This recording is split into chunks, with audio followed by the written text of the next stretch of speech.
অন্যদিকে আজ মতুয়াগড়ে মমতা বন্দ্যোপাধ্যায় তৃণমূল নেত্রী মমতা বন্দ্যোপাধ্যায় তিনি যাবেন এসআইআর এর প্রতিবাদ মিছিলে। তৃণমূল নেত্রী মমতা বন্দ্যোপাধ্যায় বনগাঁ ত্রিকোণ পার্কে জনসভা করবেন। সেই জনসভা থেকে কি বক্তব্য রাখতে পারেন মমতা বন্দ্যোপাধ্যায় জানবো। সরাসরি চলে যাব, আমার সঙ্গে আমার প্রতিনিধি আবির ঘোষাল রয়েছে। আবির,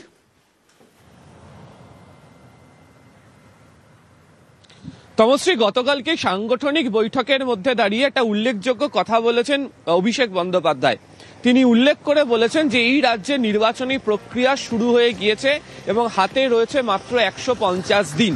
ফলে আজকে থেকে ধরলে 149 দিন বাকি এবং সেই দিনেই বনগাঁর মতো অত্যন্ত রাজনৈতিকভাবে তাৎপর্যপূর্ণ একটি জায়গাতে মমতা বন্দ্যোপাধ্যায়ের জোড়া কর্মসূচি, অর্থাৎ ত্রিকোণ পার্কে তার সভা এবং চাঁদপাড়া থেকে তার ঠাকুরনগর পর্যন্ত মিছিল, তাকে তৃণমূল কংগ্রেসের নেতৃবৃন্দ গোটা রাজ্যেরই তারা মনে করছেন যে এই রাজ্যের নির্বাচনী প্রচার প্রক্রিয়ার সভা এভাবেই শুরু করে দিচ্ছে হচ্ছে তৃণমূল কংগ্রেস, এবং তাও খোদ মমতা বন্দ্যোপাধ্যায় তিনি রাস্তায় নামছেন আজকের দিনকে ধরে।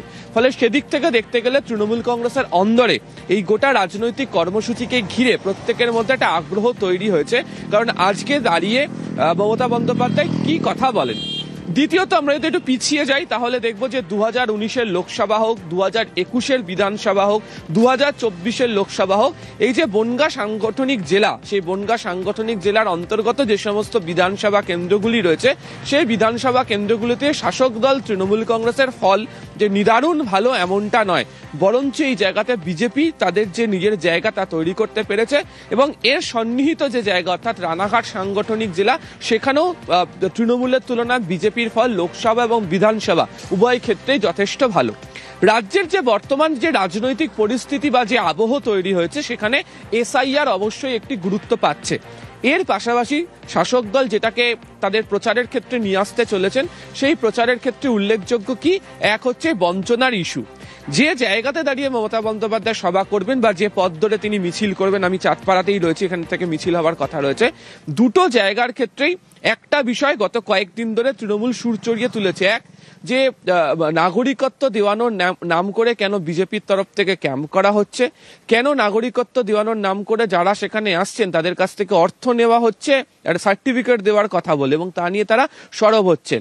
এবং যারা এখন যারা এখানে বসবাস করেন তারা কেন যেন নাম লিখিয়ে তারা যেন নিজে থেকেই যেন বলে না বসেন যে তারা এখানকার নাগরিক তারা নন। যদি তারা নাম লিখিয়ে ফেলেন তাহলে প্রথম থেকে চিহ্নিত হয়ে যাবে তারা নাগরিক নন, যদিও তারা এর আগের বিভিন্ন সময়গুলোতে তারা এখানে ভোট দিয়েছেন। ফলে যে প্রক্রিয়াকে তৈরি করার চেষ্টা করা হয়েছে সেই প্রক্রিয়ার ক্ষেত্রে অস্বচ্ছতার অভিযোগ তৃণমূল বিজেপির বিরুদ্ধে রাখছে।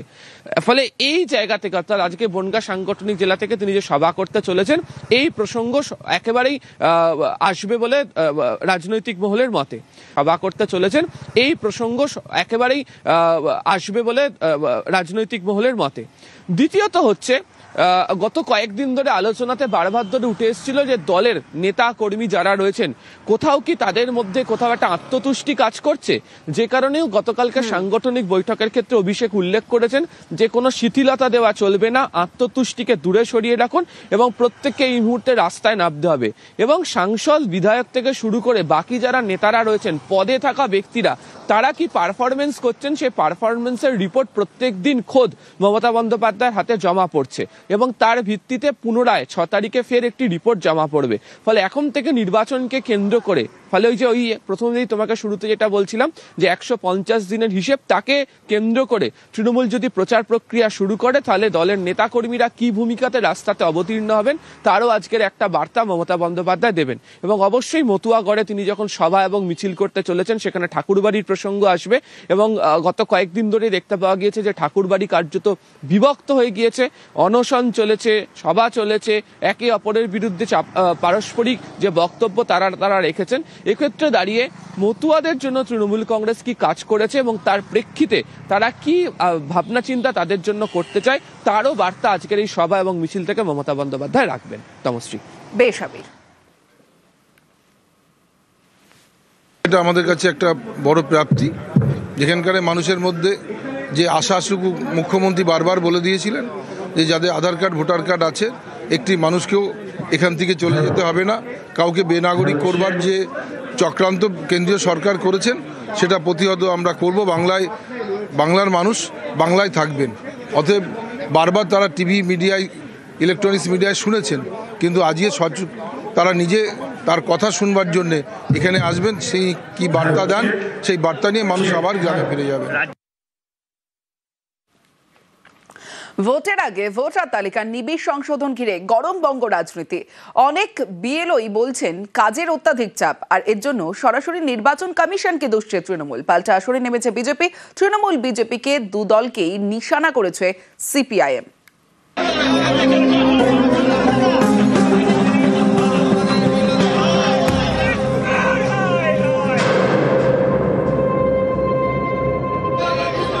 ভোটের আগে ভোটার তালিকার নিবিড় সংশোধন ঘিরে গরম বঙ্গ রাজনীতি। প্রবল কাজের চাপের অভিযোগ তুলে পথে নেমেছেন বিএলওদের একাংশ।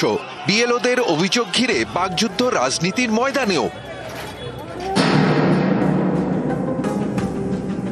বিএলওরা তো আতঙ্কিত। বিএলওদের প্রোটেক্ট করা উচিত নির্বাচন কমিশনের। বিএলওদের ভয় দেখিয়ে ফলস সার্টিফিকেটকে, জাল নথিকে আপলোড করতে বাধ্য করা হচ্ছে। কিছু জায়গায় তো আত্মহত্যা যদি বিএলএ করে, কার জন্য আত্মহত্যা করছে? যদিও এখানে সাপে কামড়ালে মারা গেলেও এখন এসআইআর, আর হৃদরোগে আক্রান্ত হলেও এসআইআর। শ্মশান ঘাটে যাবেন, দেখবেন ওখানেও নির্দেশ চলে গেছে। রাজ্যে যে বিএলওরা আত্মহত্যা করতে বাধ্য হচ্ছেন, তারা তো লিখে যাচ্ছেন সুইসাইড নোটে যে নির্বাচন কমিশনের অমানসিক প্রেসারের জন্য তারা আত্মহত্যা করতে বাধ্য হলেন। একের পর এক বিএলও গুজরাট, রাজস্থান, ডাবল ইঞ্জিনের রাজ্যে যখন আত্মহত্যা করছে, তাদের আতঙ্কের জন্য দায়ী কে? বিজেপি জবাব দেবে না? আসলে যে কাজটা 1.5 বছরের বেশি সময় লাগার কথা, সেটাকে বিএলওদের করতে বাধ্য করছে 1.5 মাসেরও কম সময়। যার ফল এই অমানসিক চাপ নিতে না পেরে বিএলওদের আত্মহত্যা, এই মৃত্যুর জন্য দায়ী এক এবং একমাত্র জ্ঞানেশ কুমার, অমিত শাহ এবং বিজেপি নির্বাচন কমিশনের যুগলবন্দী।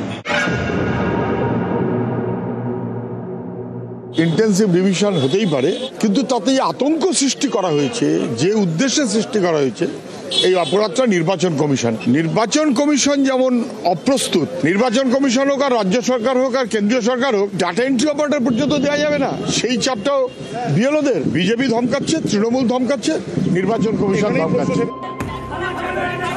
নিউজ 18 বাংলা।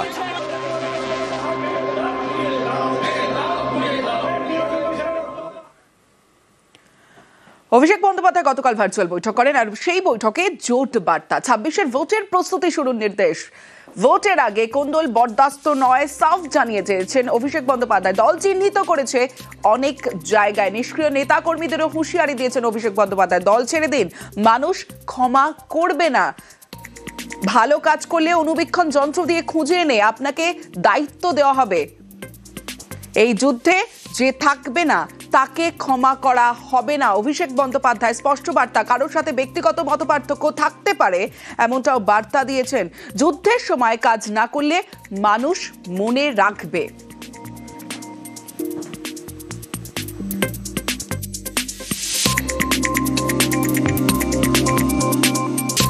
নিউজ ফ্ল্যাশ নিবেদন করছে সাফেদ ডিটারজেন্ট পাউডার। সাফেদ 500 গ্রাম মাত্র 37 টাকায়। এটা তো মাইথান স্টিল না? হ্যাঁ, পাড়া প্রতিবেশীরাও লাগিয়েছে। স্ট্রং মানে মাইথান স্টিল।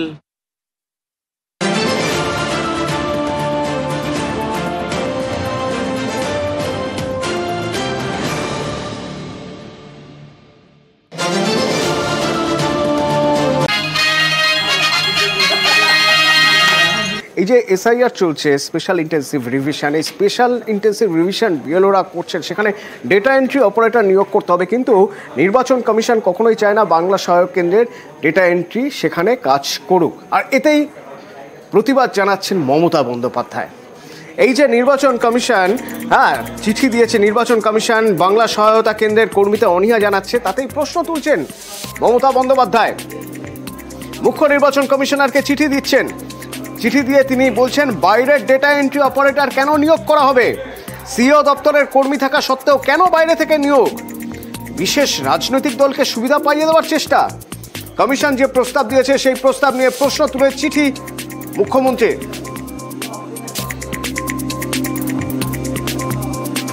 শুধু তাই নয়, পোলিং স্টেশন নিয়েও সরব হয়েছেন মুখ্যমন্ত্রী। বেসরকারি জায়গায় কেন পোলিং স্টেশন তৈরির ভাবনা চিন্তা?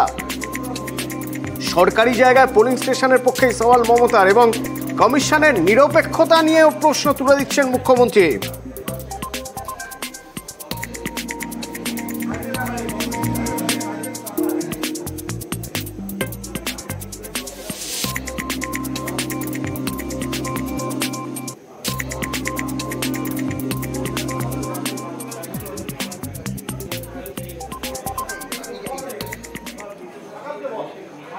আর এদিকে অভিষেক বন্দ্যোপাধ্যায় তিনিও দোপ দাগছেন কমিশনকে এসআইআর নিয়ে। এই যে স্পেশাল ইন্টেন্সিভ রিভিশন চলছে ভোটার তালিকায়, সেখানে এসআইআর এর নজরদারির জন্য তিনি সিনিয়র লিডারদের টিম তৈরি করে দিলেন।